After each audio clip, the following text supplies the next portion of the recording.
다리 좀 더 세게 주물러 주세요. 오늘은 설렘이 근육을 이겼나 봐요. 창문 밖으로 온 밤을 적신 빗자국이 마르면 햇살이 조용히 방 안으로 스며났다. 흰 이불 위 서로의 손등에 얹힌 온기가 여름 냄새처럼 옅게 퍼졌다.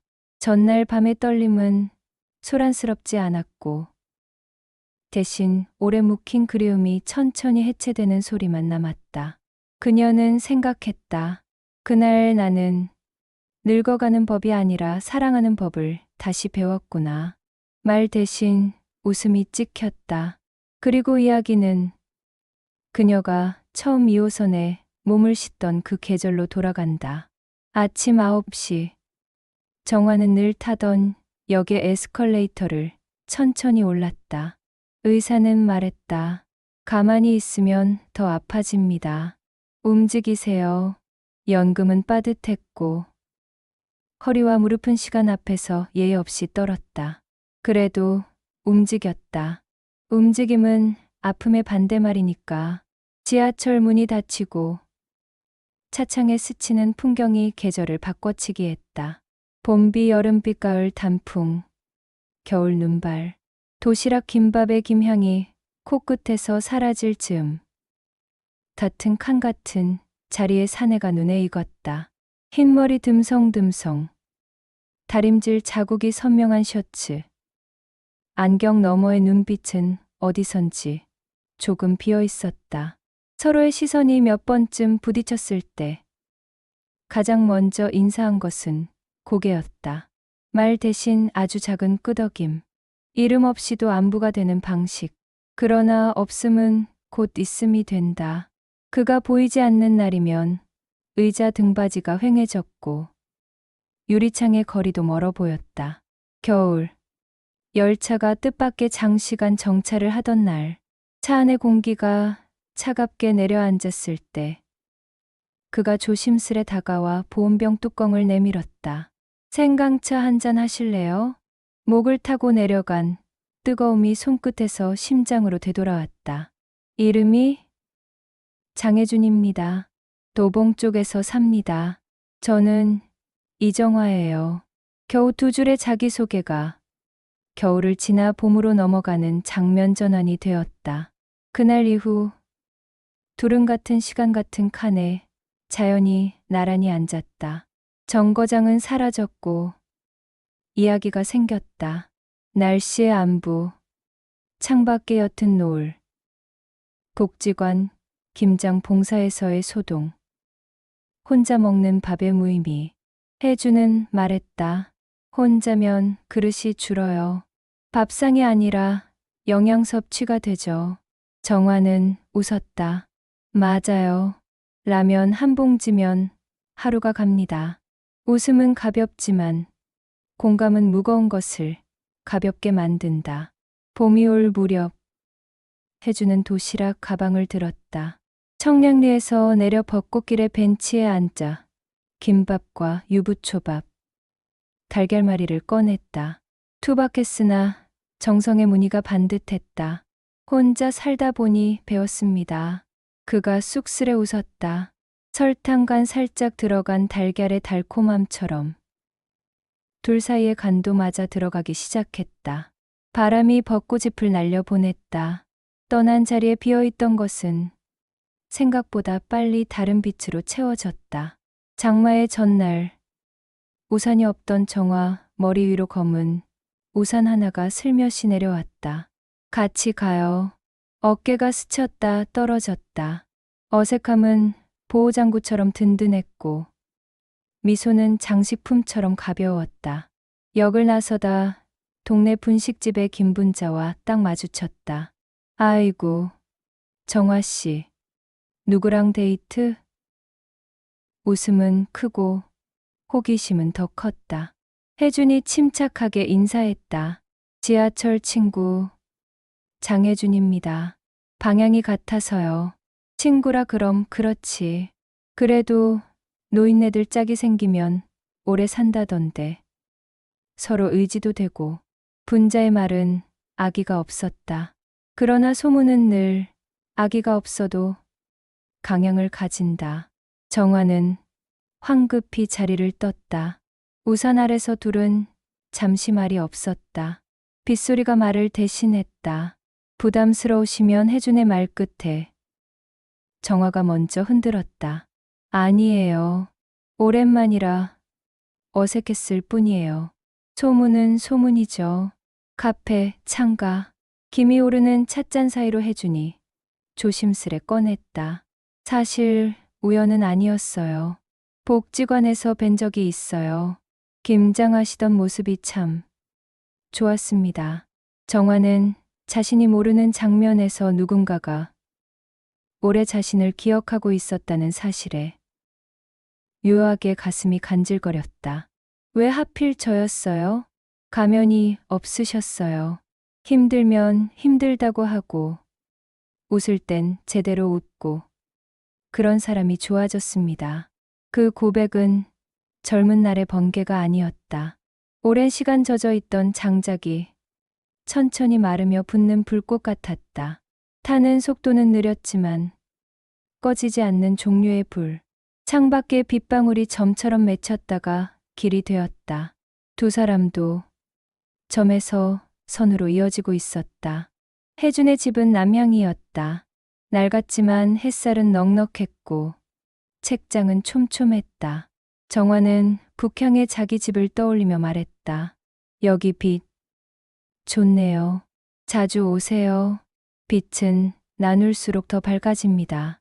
식탁 위엔 깎은 과일과 따뜻한 커피. 그리고 낡은 시집 한 권. 하늘과 바람과 별과 시. 모서리가 다른 표지에 손이 갔다. 아내가 아플 때 이 구절을 자주 읽었습니다. 혜준의 손끝이 밑줄을 쓰다듬었다. 별을 노래하는 마음으로 모든 죽어가는 것을 사랑해야지. 좋은 분이었나 봐요. 네. 마지막까지 밝으려고 했습니다. 정화도 오래 닫아 두었던 서랍을 열었다. 저는 남편과 오래 버티다 이혼했어요.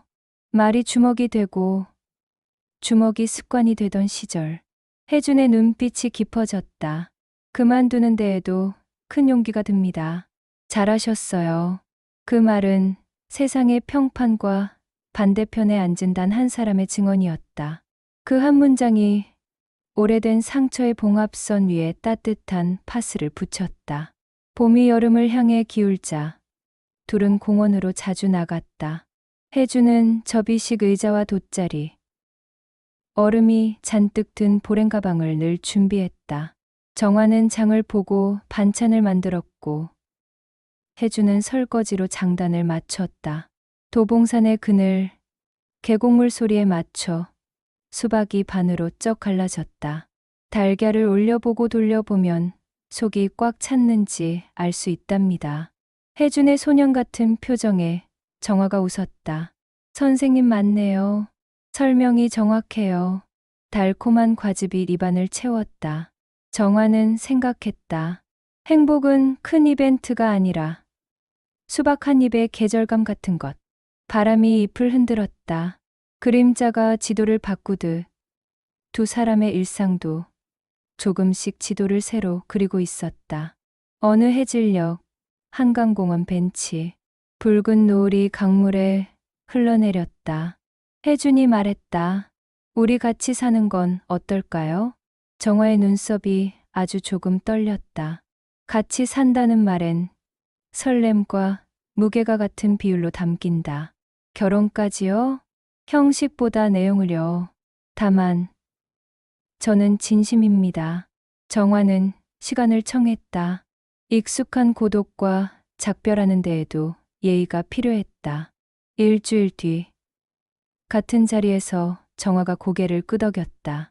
우리 주말부터 시작해요. 서로의 속도를 배워가요. 그리하여 약속 반지가 건네졌다. 얇았으나 빈틈없이 맞았다. 어떻게 사이즈를 실로 재봤습니다. 당신이 잠든 사이. 장난스런 고백에 정화의 웃음이 저녁바람에 번졌다. 처음 같은 이불. 둘은 서두르지 않았다. 손을 잡고 숨을 맞추고 어깨를 기대고 한 칸 더 다가섰다. 젊은 날의 격정 대신 나이 든 두 사람에겐 확인과 존중의 리듬이 더 컸다. 밤이 깊어갈 무렵 정화의 종아리가 저릿했다. 오랜만에 긴장했던 근육이 소리를 냈다. 괜찮아요? 혜주는 다리를 무릎 위에 올려 두 손으로 천천히 풀었다. 발목 종아리 무릎, 다시 돌아오는 동선. 간헐적인 웃음이 새어나왔다. 설렘이 근육통으로 오다니. 내일은 준비운동부터 합시다. 따뜻한 손길과 담담한 농담이 밤을 덮었다. 서로의 세월이 서로의 몸을 이해해가는 첫 시간. 마지막으로 들려온 것은 그가 낮게 내뱉은 한 문장. 사랑합니다. 우리 오래 걸어요. 아침. 커피 향기가 먼저 깼다. 토스트와 계란 프라이. 과일 몇 조각. 창으로 들어온 빛은 남향처럼 넉넉했고 북향이던 정화의 마음도 그날만큼은 남향이었다. 식탁 위 반지가 햇살을 한번 반짝였다. 얇지만 결의를 담기에 충분한 두께였다. 함께 살기로 한 그에 둘은 함께 사는 기술을 하나씩 배웠다. 첫째, 먼저 묻고 나중에 추측한다. 연락이 늦는 날, 혜주는 늦어요라는 5글자를 남겼고 정화는 조심히 오세요로 답했다. 둘째, 식탁은 하루의 심장이다. 정화는 배추전 위에 완자를 올리는 요령을 다시 꺼냈고 혜주는 설거지와 쓰레기 배출, 동선을 시간표처럼 정확히 지켰다. 셋째, 몸은 신호를 보낸다.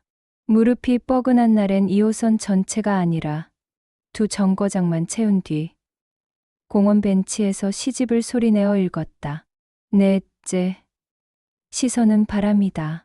김분자가 또 넉살 좋게 물어도 둘은 웃으며 그 바람이 드나들 틈만 주고 지나가게 했다.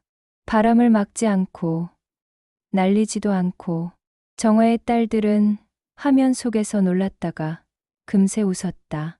엄마, 얼굴 좋아졌네. 부산의 작은 딸이 말했다. 캐나다의 큰 딸은 엄마, 그분 시 읽어주는 사람 맞지? 하고 장난을 걸었다.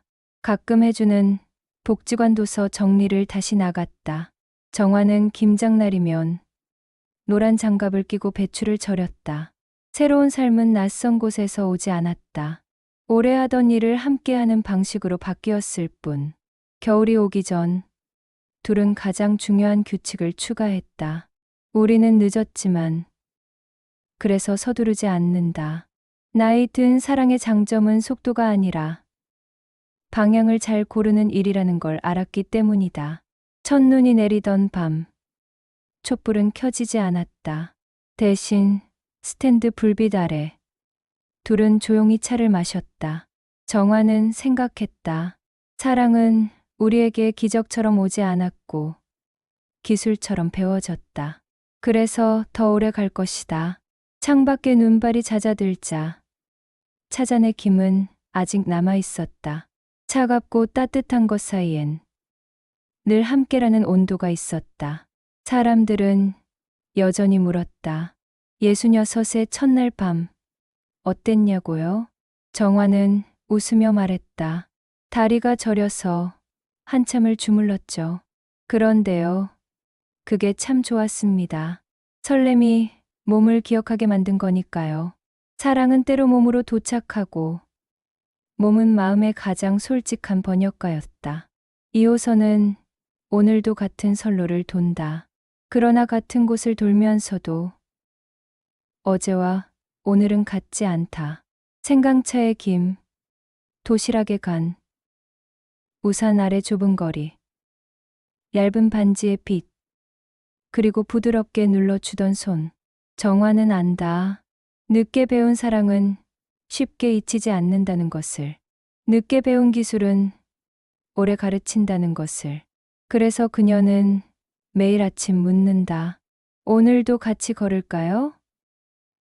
그 물음에는 살자라는 뜻이 들어 있었다. 함께, 천천히, 그러나 분명하게 6070인생 극장을 찾아주셔서 감사합니다.